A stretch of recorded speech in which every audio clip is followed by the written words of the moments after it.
Hey there guys, I just wanted to give you a quick update, let you know about some things. I got a new headset, hopefully the sound quality is a whole lot better, and we will see by the comparison to this video. I also wanted to let you know that this was supposed to be a video about Trump Care and the wiretapping, but I lost all the audio and video files for the Trump Care part, so it's just the wiretapping. Anyway, enjoy. Righto, so I might be a little late on recording this. I apologize, but let's get right into the news, okay? They purposely making the innocent weak. My existence on this planet's for you. I ain't only here to benefit me. So, over the weekend or some time ago, you'll see it on the tweets here, Trump had these things to say about Obama and the administration. Basically summarizing it up, he said that Obama had people spy on him and look into him and hack him and wiretap him. Later on, I came across this interview on Fox News with Mark Levine, laying out a very convincing case for possible spying administration and Trump campaign efforts, during which time it seems that a lot of information was leaked to public newspapers and stuff like this. I'm going to play the full Mark Levine interview where he discusses the information that he put together to make the case, and underneath there's going to be links to everything that Mark Levine says. Okay. And I want to walk you through this, the American people. Exhibit 1. This is all public. Head Street. 2 separate sources with links to the counterintelligence community have confirmed that the FBI sought and was granted a Foreign Intelligence Surveillance Act court. This is spying. In October, giving counterintelligence permission to examine the activity of, quote, U.S. persons in Donald Trump's campaign with ties to Russia. Let me go on. This isn't me. They say the first FISA request, sources say, named Trump, was denied back in June, denied by the court.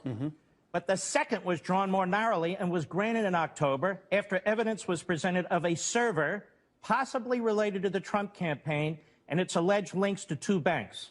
Now, sources suggest that a FISA warrant was granted to look at the full content of emails and other related documents that may concern U.S. persons. Now, I know people are hung up with Trump's word wiretapping. Well, how'd they get access to this server information? Does it really matter if it was wiretapping, electronic surveillance, or whatever it was?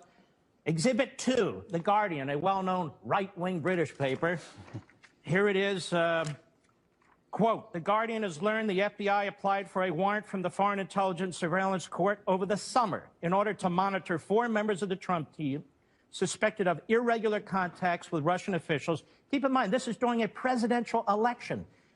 The sitting president, the incumbent party, is now investigating the presidential candidate of the Republican Party and his campaign to some extent.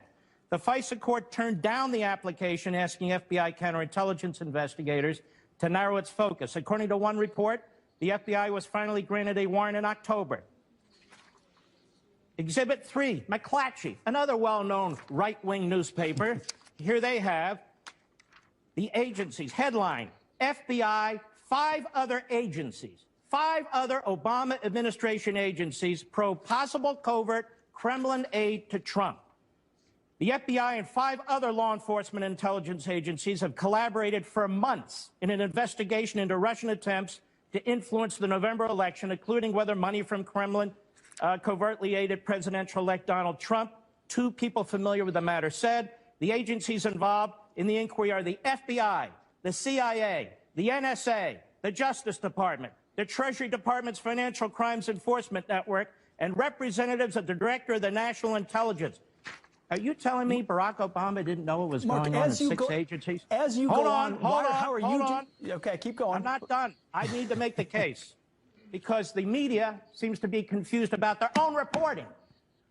New York Times, another well-known liberal outlet, intercepted Russian communications, part of inquiry into Trump associates, January 19.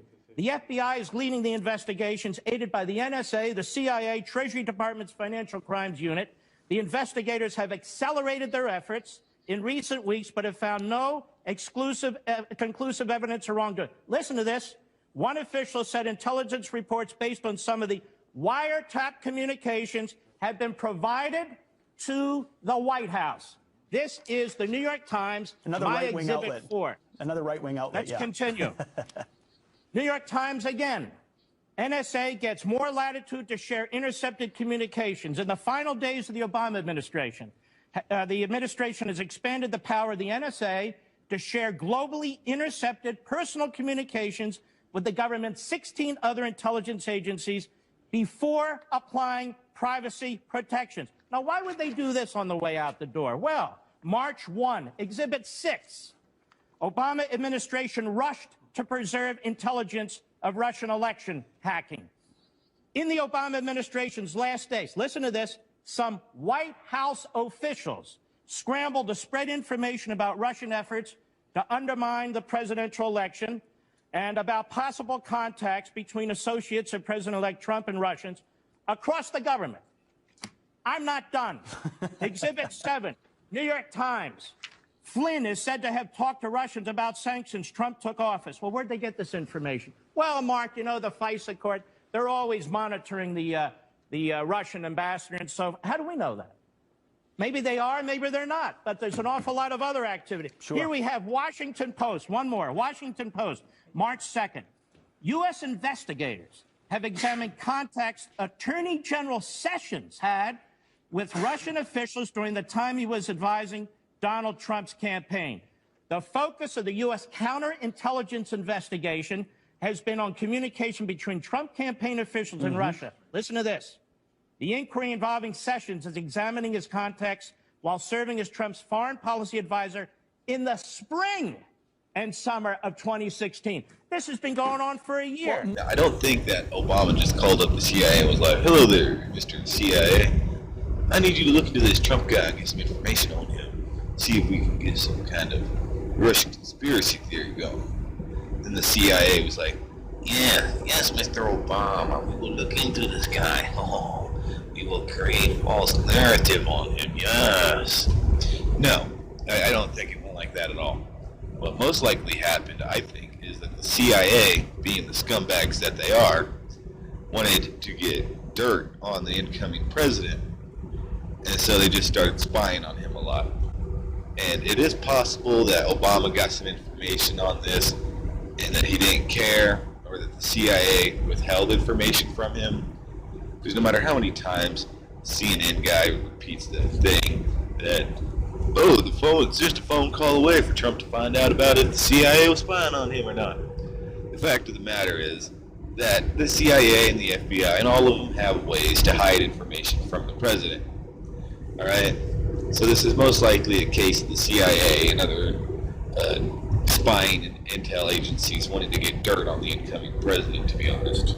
The very interesting thing about all of this is that leftists like CNN and other outlets are trying to build a case against Trump about Russian interference and hacking and colluding off of the very same information that they are now saying never happened, and that Trump was never spied on, and there was nothing to get this kind of idea of CIA or FBI wiretapping into his administration.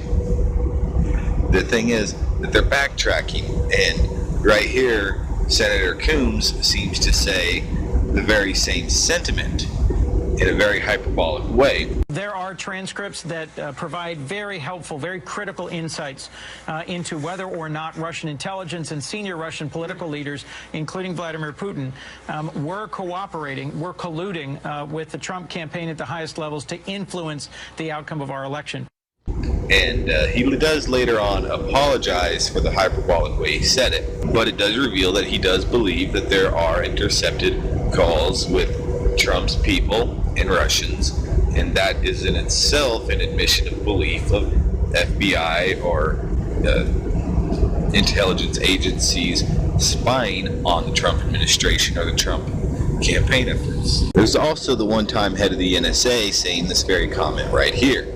For the part of the national security apparatus that I oversaw as DNI, there was no such wiretap activity mounted against the president-elect at the time, or as a candidate, or against his campaign.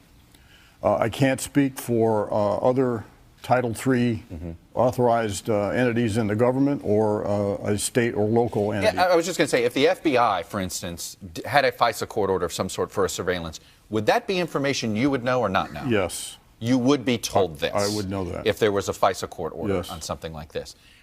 Something like this, absolutely. And at this point, you can't confirm or deny whether that exists?